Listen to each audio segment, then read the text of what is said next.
Hello friends, मित्रा channel में आपका स्वागत है।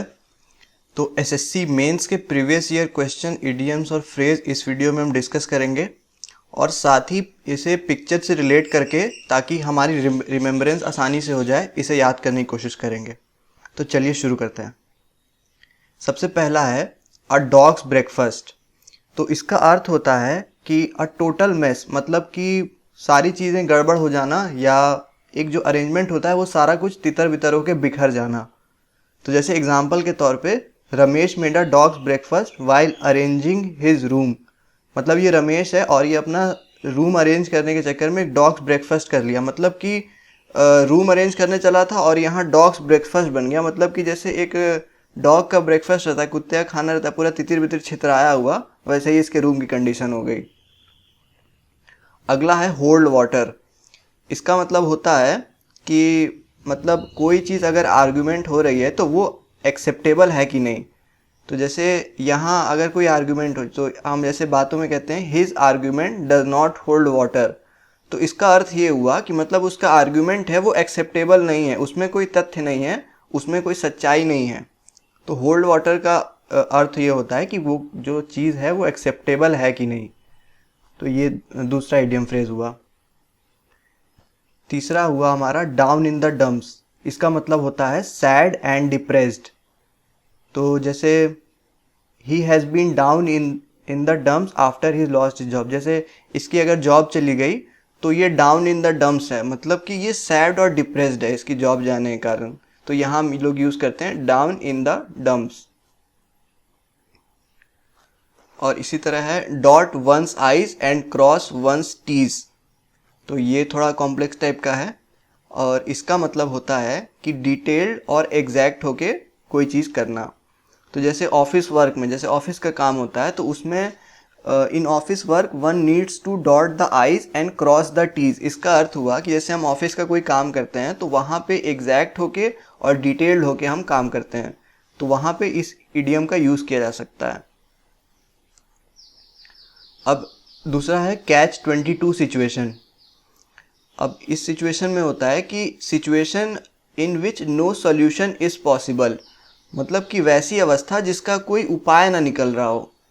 तो यहाँ एग्जांपल है driving without a licence landed him into a catch 22 situation.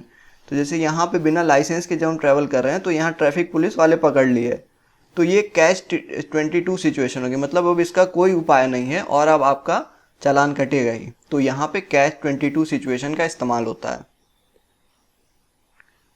To play second fiddle. तो इसका अर्थ होता है to have a less important position.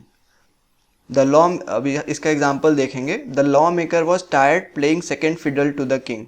मतलब कि एक सबॉर्डिनेट का रोल ले लेना, मतलब कि उससे जूनियर का, किसी इंपॉर्टेंट पोजीशन पे ना होके किसी कम महत्व वाली पोजीशन पे होना। तो जैसे ये किंग है और ये लॉ मेकर है, तो इसका अर्थ ये हुआ कि लॉ मेकर मतलब थक गया है किंग की चाकरी करते करते, क्योंकि वो उससे कम इंपॉर्टेंट पोजीशन पे है। तो टू प्ले सेकेंड फिडल का मतलब हो गया लेस इंपॉर्टेंट पोजीशन को ऑक्यूपाई करना। अब इसी तरह है beyond the pale. Beyond the pale का मतलब होता है आउटसाइड कॉमनली एक्सेप्टेड स्टैंडर्ड। जैसे कि consumption of alcohol near a temple is considered beyond the pale. मतलब कि जो चीज़ें बनी बनाई हैं, जो एक रूल्स एंड रेगुलेशन को ना फॉलो करके या जो स्टैंडर्ड बने हुए हैं उसके बाहर चला जाना। जैसे कि हम अगर पब्लिक में अल्कोहल पिएं तो ये एक्सेप्टेबल नहीं होगा स्टैंडर्ड के हिसाब से, और लॉ भी ऐसा नहीं अलाउ करता है। तो वहाँ पे जो ईडीएम यूज़ होता है तो वहाँ हम यूज़ करते हैं कि बियॉन्ड द पेल चले जाना। Consumption of alcohol near the temple is considered beyond the pale. The balloon goes up. इसका अर्थ हुआ द सिचुएशन टर्न्स अनप्लेजेंट और सीरियस। अब जैसे मान लीजिए कि यहाँ अर्थक्वेक आया है, तो अर्थक्वेक में जनरली एडवाइस किया जाता है कि घर को तुरंत छोड़ दें ताकि नुकसान होने से पहले, मतलब कि कोई दुर्घटना हो या कोई दूसरी सीरियस चीज़ हो, उससे बेहतर है कि आप घर को तुरंत छोड़ दें। तो यहाँ पे ऐसे यूज़ होता है in an earthquake leave the house before the balloon goes up. मतलब कि कोई दुर्घटना मेजर हो जाए, किसी की जान चली जाए या कुछ और सीरियस घटना हो जाए, इससे बढ़िया है कि आप घर छोड़ दें। तो यहाँ पे द बैलून गोज अप का इस्तेमाल होता है। इन डच, इसका मतलब होता है मुसीबत में, in trouble. Driving at a high speed landed Rohit in Dutch. तो अब यहाँ इसी इमेज का यूज़ करेंगे कि जैसे रोहित था तो वो अगर बहुत तेज़ स्पीड से चला रहा है तो वहाँ पुलिस उसको पकड़ ली, तो रोहित लैंडेड रोहित इन डच, मतलब कि अब रोहित मुसीबत में आ गया। तो ये है। अब इसी तरह है इन अ पिकल, इसका मतलब होता है इन एन एम्बेरेसिंग या ऑकवर्ड सिचुएशन, मतलब कि लज्जित हो जाना या कुछ अटपटी सिचुएशन में हो जाना। अब जैसे है falling in public put him in a pickle, अब ये है इंसान है, ये पब्लिक में गिर गया तो ये एक ऑकवर्ड सिचुएशन में हो गया, थोड़ा इसको लज्जित महसूस हुआ, तो यहाँ पे इन अ पिकल यूज करेंगे इडियम।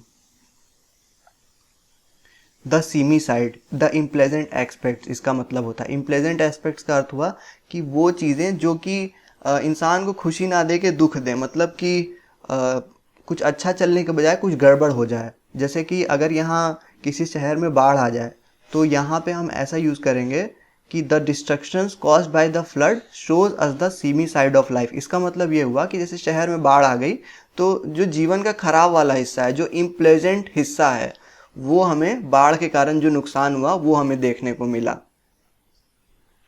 उसी तरह है इन अ जिफी, तो इसका मतलब होता है इन अ हरी, मतलब जल्दबाजी में होना। तो उदाहरण के तौर पे to catch the flight she was in a jiffy, मतलब अब इन्हें फ्लाइट पकड़नी है तो ये इन अ जिफी मतलब बहुत जल्दबाजी में ये दौड़ रही हैं। To foam at one's mouth to get very angry, मतलब बहुत ज़्यादा गुस्सा आ जाना। Vikram's mother was foaming at his mouth because he was only watching TV since Monday. Vikram की मदर जो है वो मतलब उस पर बहुत ज़्यादा क्रोधित हो रही हैं क्योंकि वो मंडे से सिर्फ टीवी देख रहा है। तो यहाँ पे हम बहुत ज़्यादा क्रोधित होने पे जो इडियम यूज़ करते हैं वो होगा to foam at one's mouth. दूसरा है high handed, using authority in an unreasonable way, मतलब अगर आपके पास अथॉरिटी, आपके पास किसी चीज़ की पावर है सत्ता में, या आप कहीं भी किसी भी चीज़ में अगर पावर है आपको, तो इसका गलत तरीके से इस्तेमाल करना, इसका जायज़ तरीके से इस्तेमाल ना करना।